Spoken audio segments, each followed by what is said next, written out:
Naibalik na ang kuryente sa 4 milyong kabahayan at negosyo sa 4.8 milyong infrastrukturang naapektuhan ng pananalasa ng Bagyong Tino at Uwan kamakailan.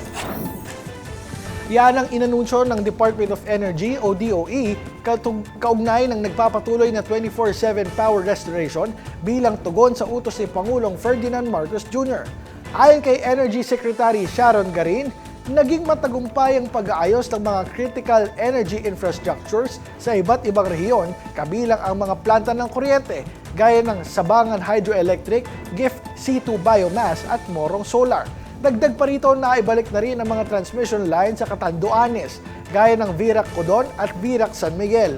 Sa ngayon, target ng DOE na maibalik na rin ang kuryente sa natitirang 800,000 na mga infrastruktura sa mga susunod na araw.